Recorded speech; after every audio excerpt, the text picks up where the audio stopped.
Good afternoon, everyone. Thank you for tuning in to the second ever episode of The Reckoning. Now, many of you may remember a video that first surfaced in early July from the Twitter account Joshua O. Miller. Now, Joshua wasn't a famous person, still isn't as far as I can tell, and he didn't have a big following on Twitter or anything, but when he released this video, it racked up an impressive 250,000 views in only a few days. The clip was released alongside a header that said, "Just walking home from the park with my two kids, 13 and 5, and this lady followed me to my house and racially profiled me and harassed me outside of my own house." Before we go any further, let's take a look at the incident in question, the clip that he put out himself. What did you just say? What are you right now sitting out here doing? I'm minding my own business. What are you doing? I don't think you are minding your own business. Okay, what do you think I'm doing? I'm not really sure, but I'll figure it out. Okay, you figure it out. I'm probably where I live. Yeah, I live here too. Okay, so I'm probably at my house where I live.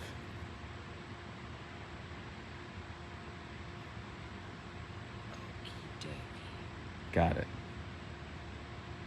You feel good? Did you do what you needed to do? What the are you doing right now? I'm standing outside my house. You're standing outside of my house. Why are you standing outside of your house doing what you're doing? I don't think that's any of your concern, what I'm doing. Well, you're doing something. Why don't you go back to your house and I'll be at my house?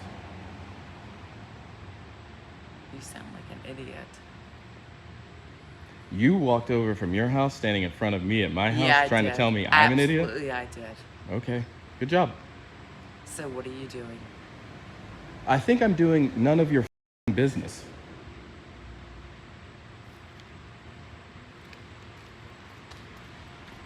Bye.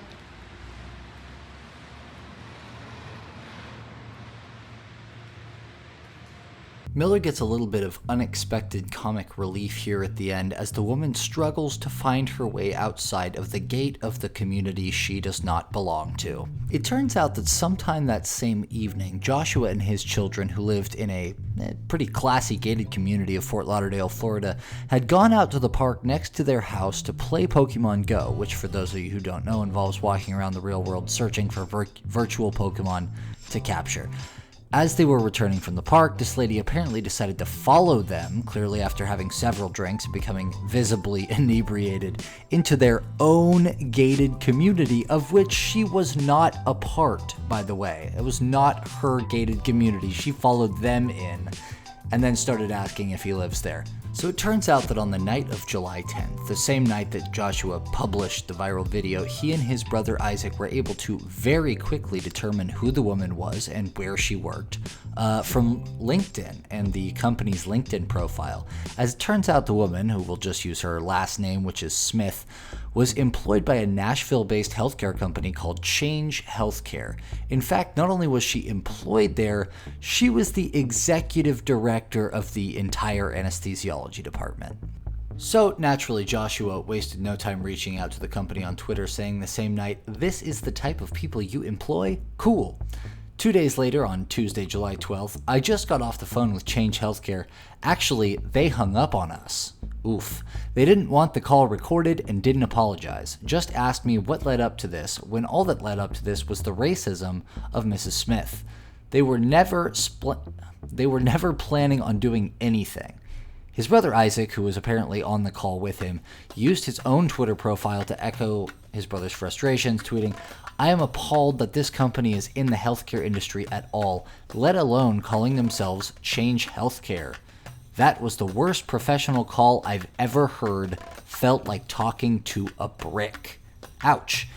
By this point, 2 days after the incident had been recorded and posted online, Smith had already changed or privated all of her social media profiles, and Change Healthcare's business media accounts were starting to take a beating, especially on Twitter.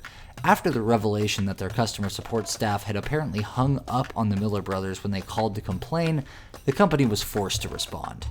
On July 14th, after a cascade of comments adding them on Twitter like, Can't walk a straight line, but she's in charge of anesthesiology at Change Healthcare, and this video can now be used in any lawsuit brought against the company for malpractice? Wow. Change Healthcare both released and pinned this statement on Twitter. We are aware of a video posted on social media involving a former employee. One of our core values is include all, capitalized. Very cool. We value diversity, inclusion, and discrimination-free workplace. Consistent with these values, this individual is no longer with Change Healthcare. Joshua's brother Isaac celebrated this victory on Twitter, saying, "To all that assisted with holding Change Healthcare and their former employee accountable, thank you. Thank you for standing up for decency and what's right, and not accepting that that's the way it is excuse on this one." So it would appear then that this Karen actually got full-blown fired from her company over this incident, which it doesn't seem like it happens all that often. I guess a few more episodes of this and we'll find out. But yeah, that seems to be the way it went. She got fired. Whether that was an over-the-top reaction or completely justified given her behavior, I will leave up to you in the comments. But I'm interested to hear what you think. All right, that's all. See you next time.